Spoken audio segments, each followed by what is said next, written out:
Well, as of today, what we're presently working on is a challenging situation that has come up, which has to do with a shortfall in domestic crude supply.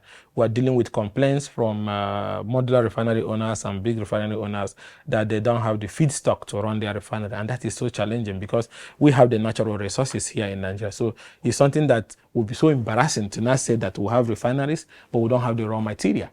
It's so embarrassing. So we're going to now go to import crude from America or from China or from somewhere else. It should be so embarrassing. And so that's what we're doing to find out what is the reason why the IOC and the indigenous oil companies and state oil companies are not giving the required volume of domestic supply to these refineries. Is there a payment challenge issue? Is there a legislative issue? That is why we're about to conduct a public hearing because it's so pressing now that now we have series of refineries that are about to go online to start working, but the complaint remains that they don't have access to feedstock. Some say even the price is being sold to them higher than the international market price. Then we have issues of complaints, especially those who are refining diesel, that some regulators are licensing importers who are importing substandard diesels that have high sulfur and so on and so forth. There's a whole lot of complaints in the downstream. We've also been dealing with the marketers who has also complained and petitioned us. We've been looking into it about non-availability of allocation of cargo. The PFI regime, which they say favors some people, does not favor them.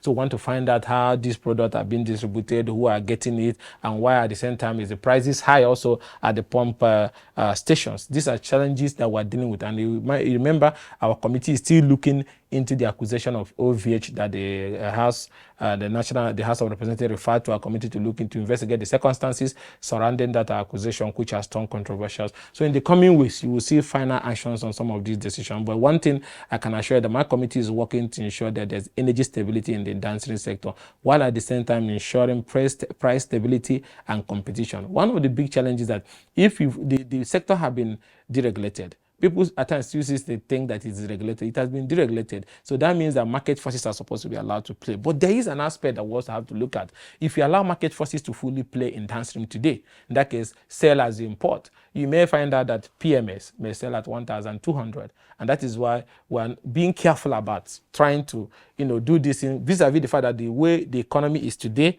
and the suffering the people are going through, if anything happens to the pump price to the extent that you go so high to like 500, 900, 1,000, that is going to affect every aspect of our national life and is going to throw the country into serious crisis. So while we're trying to find solutions to all this, we're also trying to look at a way where we can work with government, not really return of subsidy, but for government to continue to fulfill its obligations, especially the state oil company, in terms of providing that, how will I put it, that intervention as a supplier of last resort for in the interim to ensure that we have some level of price stability to keep the economy running, pending when all these refineries are fully on stream and the FS market have stabilized. And that means we're working seriously to ensure that local refineries have access to feedstock, have access to the raw material they require to refine and be able to settle. Because once all of them are locally getting the product and they are refining, it will reduce the pressure on FS and possibly help in keeping some level of price stability, which the whole country is going to benefit. So we're working on different legislation, different suggestions, including